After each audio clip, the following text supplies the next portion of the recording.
오늘 이 새벽에 하나님께서 우리에게 주시는 하나님 말씀은 이사야 43장 8절에서 21절까지 말씀입니다. 저와 여러분이 한 절씩 나누어서 교독합니다. 눈이 있어도 보지 못하고 귀가 있어도 듣지 못하는 백성을 이끌어내라. 열방은 모였으며 민족들이 회족하였는데 그들 중에 누가 이 일을 알려주며 이전 일들을 우리에게 들려주겠느냐. 그들이 그들의 증인을 세워서 자기들의 옳음을 나타내고 듣는 자들이 옳다고 말하게 하였노라. 나 여호와가 말하노라. 너희는 나의 정인 나의 종으로 택함을 입었나니 이는 너희가 나를 알고 믿으며 내가 그인 줄 깨닫게 하려 함이라. 나의 전에 지음을 받은 신이 없었느니라. 나의 후에도 없으리라. 나 곧 나는 여호와라. 나 외에 구원자가 없느니라. 내가 알려주었으며 구원하였으며 보였고 너희 중에 다른 신이 없었나니 그러므로 너희는 나의 정인이요 나는 하나님이라. 여호와의 말씀이니라.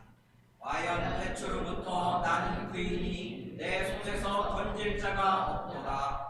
내가 행하리니 누가 막으리요. 너희의 구속자여 이스라엘의 거룩한 이 여호와가 말하노라. 너희를 위하여 내가 바벨론에 사람을 보내어 모든 갈대아 사람에게 자기들이 연락하던 배를 타고 도망하여 내려가게 하리라. 나는 여호와 너희의 거룩한 이요 이스라엘의 창조자요 너희의 왕이니라. 나 여호와가 이같이 말하노라. 바다 가운데의 길을 큰 물 가운데의 지름길을 내고 병거와 말과 군대의 용사를 이끌어내어 그들이 일시에 엎드러져 일어나지 못하고 소멸하기를 꺼져가는 등불 같게 하였느니라. 너희는 이전 일을 기억하지 말며 옛날 일을 생각하지 말라. 보라, 내가 새 일을 행하리니 이제 나타낼 것이라. 너희가 그것을 알지 못하겠느냐. 반드시 내가 광야의 길을 사막의 강을 내리니 장차 들짐승 곧 성냥이와 타조도 나를 존경할 것은 내가 광야의 물을 사막의 강들을 내어 내 백성 내가 택한 자에게 작은 예수가 되라는 교제를 가지고 제자 양육을 하고 있습니다. 이번 주 주제가 그리스도가 나의 주인인가 하는 그리스도의 주제권에 관한 것이었지요. 여러분의 주인은 예수님입니까? 요즘 사람들에게 이 주인과 종의 의미가 피부로 와닿지는 않을 것입니다. 왜냐하면 지금은 사회적, 제도적으로 옛날과 같은 이런 주인과 종의 관계를 인정하지 않기 때문에 말이지요. 당시 주인과 종의 관계가 어떻게 형성됩니까? 바로 값을 지불하고 종을 삼으로 형성됩니다. 그러면 종은 주인의 소유가 되는 것이고요. 그때부터 종에 대한 모든 권리는 주인에게 있게 되는 것이지요. 왜냐하면 값을 다 지불했으니까요. 분명 예수를 믿음으로 구원 얻은 성도의 주인은 예수 그리스도인 것입니다. 왜냐하면 예수님께서 친히 자기의 핏값 곧 생명의 값을 지불하고 저와 여러분을 샀기 때문에 말이지요. 그러기에 성도의 모든 권리는 나에게 있는 것이 아닌 예수님께 있는 것입니다. 이것이 성도의 위치요 정체성인 것입니다. 나는 누구인가 또는 나는 누구에게 속한 자인가에 대한 답 말이지. 저는 우리 식구들이 이러한 자기 정체성을 바로 찾았으면 좋겠습니다. 이런 아이덴티티가 분명할 때 일을 해도 제대로 할 수 있는 것이니까요. 여러분, 종은 주인을 위해 일을 해야 하는 것입니다. 그것도 주인의 뜻에 따라 말이지. 종이 일은 죽도록 열심히 하는데 전부 자기 맘대로, 자기 뜻대로, 자기를 위해서 한다면 어떻게 되겠습니까? 바로 맞아 죽을 일 아니겠어요? 또한 자기 주인이 아닌 주인의 원수를 위해 일한다면 어떻게 되겠습니까? 배신자가 되고 마는 것이지요. 아무리 열심히 일을 한다 할지라도 말입니다. 마치 마라토너가 42.19km를 사력을 다해 달렸는데 꼬린 지점이 아닌 다른 데로 달렸다면 그 수고는 한순간 물거품이 되고 마는 것입니다. 본문 10절입니다.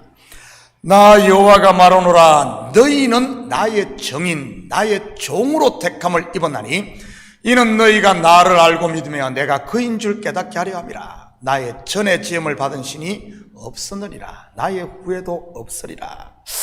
우리는 어제 새벽에 하나님께서 애굽과 서바와 구스를 주고 자기 백성 곧 남은 자를 구속할 것에 대한 말씀을 공부했습니다. 다시 말해 하나님의 백성 이스라엘이 바벨론 포로에서 해방되는 것은 그저 된 것이 아니라 갑지불을 통해 되었다는 말입니다. 하나님께서 자기의 것으로 산 것이지요.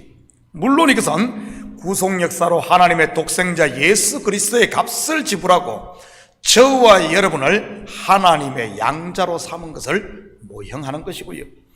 그렇다면 왜 하나님께서 이런 은혜를 이스라엘에게 베푼 것이겠습니까? 바로 그들을 정인 삼기 위해서입니다. 신약으로 말하면 복음의 정인 말이지요.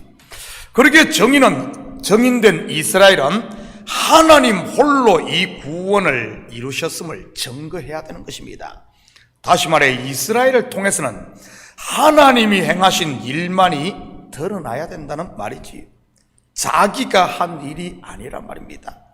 이것은 정인된 우리도 마찬가지인 것이고요. 저와 여러분이 어떻게 하나님의 자녀가 되었습니까? 내가 기도를 많이 해서 됐나요? 아니면 내가 다른 사람들보다 더 의롭게 살아서 된 겁니까? 아닙니다. 복음을 제대로 안다면 전적인 하나님의 은혜로 된 것이라는 사실을 알게 되는 것입니다. 하나님 홀로 자기의 독생자를 내어주심으로 나의 죄값 즉 사망의 값을 지불하심으로 말이지. 그런데 우리의 죄성, 이 본성은 어떻습니까? 어떻게든 하나님이 행하신 그 일에 조금이라도 나의 의를 끼워 넣으려고 하지는 않습니까? 그것이 영적으로 보면 누룩인 것이고요.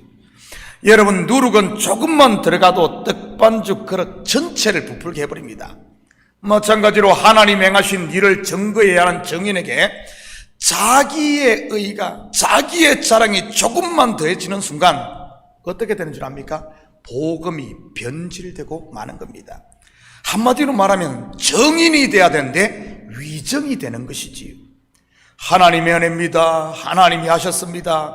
수도 없이 하나님 하는데 마지막에 가보면 그걸 결국 자기가 다 하고 자기 자랑만 남는 것 말이지. 그래서 성도는 자기를 높이려는 이런 죄성, 육신의 생각을 끊임없이 십자가에 못 박아야 하는 것입니다.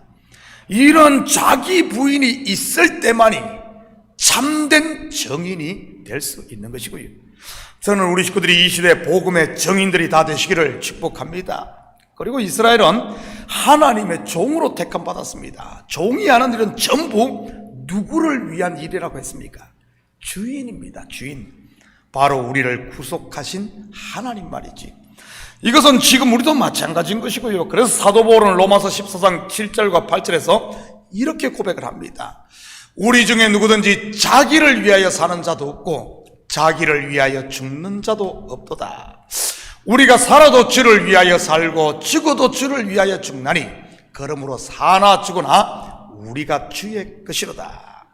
저는 우리 식구들도 같은 고백을 할 수 있기를 축복합니다. 어째 이런 고백을 할 수 있겠어요? 복음 앞에 설 때만이 이 고백을 할 수 있는 겁니다.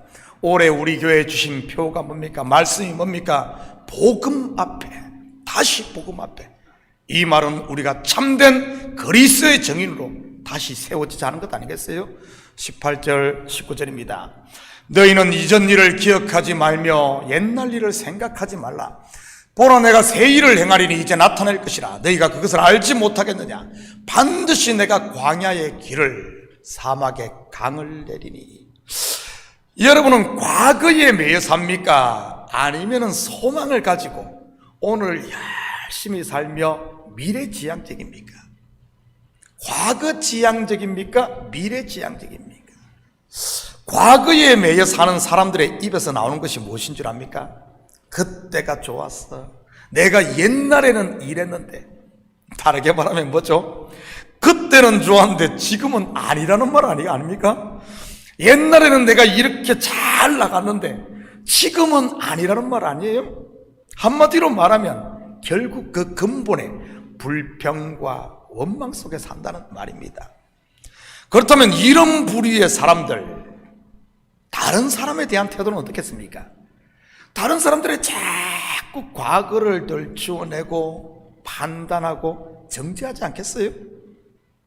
그러면 이게 어떻게 되겠습니까? 이 독을 뿜고 사는 겁니다. 독을 계속 뿜어내면서 사는 겁니다. 그러니 주위 사람들을 다 죽이는 것이지. 반면 미래지향적인 사람은요, 그 반대가 됩니다. 소망을 이야기하고 낙심한 자를 일으키고 힘을 주며 살리게 되는 것이지. 너희는 이전 일을 기억하지 말며 옛날 일을 생각하지 말라. 이스라엘 백성들에게 있어 이전 일과 옛날 일은 무엇이겠습니까? 하나님을 버리고 우상을 숭배하며 살았던 죄된 본성의 삶을 말하는 것 아니겠어요? 그 결과로 바벨론의 포로가 되었던 것이고요. 그런데 하나님은 그것에 대해 매여있지 말라고 하십니다. 너희 죄가 주홍 같을지라도 진홍 같을지라도 내가 너희를 깨끗하게 흰 눈보다 더이게 양털보다 더이게 너희의 죄를 기억하지 않고 너희를 이끌어내시겠다고 하지 않습니까? 여러분, 하나님께서 그러면서 하시는 말씀이 과거에 매여 있으면 하나님이 하시는 새 일을 보지 못하는 겁니다. 자기 속에 매여 있기 때문에 아무리 큰 복을 주어도 그걸 보지 못하는 거예요. 그래서 이제는 더 이상 매여 있지 말고 이전 일, 과거의 일을 생각하지 말고 하나님이 행하실 새 일을 보라는 거예요. 눈을 들란 거예요. 눈을 들어봐요. 하나님께서 하늘을 바라보는 겁니다. 땅만 쳐다보지 말고요. 이 새 일이 무엇입니까? 하나님의 하나님 되심을 드러내는 구원의 일 아닙니까? 포로에서 돌아오게 하고 광야에 길을 내고 사막에 강을 내는 일. 영적으로 보면 광야와 사막은 인생들의 이 마음 아니에요? 오늘도 하나님은 이 일을 하고 계심을 믿으시기 바랍니다. 사막과 같은 마음의 말씀을 통해 성령의 생수를 부으시고 은혜와 평강의 강을 내셔서 우리의 갈 길을 인도하시는 분 말이지. 누가 이 길을 보고 생수를 마실 수 있겠습니까? 바로 하나님 말씀 앞에 자기를 처복종시키며 순종하는 사람입니다. 나를 바라보는 것이 아니라 하나님을 바라보는 사람, 땅을 바라보는 것이 아니라 하늘을 바라보는 사람 말이지. 그러면 길이 없는 곳에 길이 보이고 걱정과 두려움으로 가득 찼던 마음에 평강이 임하는 것이지. 20절 21절입니다. 장차 들짐승 곧 성냥이와 타조도 나를 존경할 것은 내가 광야의 물을 사막의 강들을 내어 내 백성 내가 택한 자에게 마시게 할 것임이라. 이 백성은 내가 나를 위하여 지었나니 나를 찬송하게 하려 함이니라. 이처럼 성도가 성도의 길을 가고 성도가 성도의 삶을 바르게 살 때 세상 사람들에게 증거가 되는 것입니다. 초대교회 안디옥 교회가 그러지 않았습니까? 사람들로부터 그리스도인이라 칭함을 받았으니까요. 그리스도인, 예수의 사람이라는 말 아닙니까? 다르게 말하면 저들은 이 땅에 속한 사람이 아닌 하늘에 속한 사람이라는 말이고요. 분명한 자기 정체성, 즉 아이덴티티를 가진 것이지. 그러자 백성들로부터 칭송을 듣게 된 것이고요. 그리고 성도가 해야 할 바가 분명하게 드러나는 겁니다. 죽어도 주를 위해 죽고 살아도 주를 위해 사는 오직 하나님을 영화롭게 하며 그분만을 기뻐하며 그분을 찬송하는 것 말이지. 바로 정인된 삶인 것이지. 사랑하는 성도 여러분, 오늘 하루도 나는 그리스도인이라는 이 정체성을 잊지 마시고 어느 곳에 있든지 그리스도의 정인, 복음의 정인으로 사는 이런 멋진 하루 되기를 예수님의 이름으로 축복합니다. 같이 기도하십시다. 사랑의 아버지 하나님, 참으로 감사를 드립니다. 맞습니다. 우리는 아들의 값을 주고 하나님의 아들의 값을 주고 산 이제는 하나님 것임을, 땅에 속한 자가 아니라 하늘에 속한 자임을, 우리는 분명한 그리스도인이라는 정체성을 확립하고 과거에 매여 죄에 종된 삶, 사단에 이끌리는 이런 삶이 아니라 이제는 성령에 이끌려 사는 하나님의 정인, 하나님을 찬송하는 저희들 되게 도와주시옵소서. 감사드리며 예수님의 이름으로 기도드립니다. 아멘.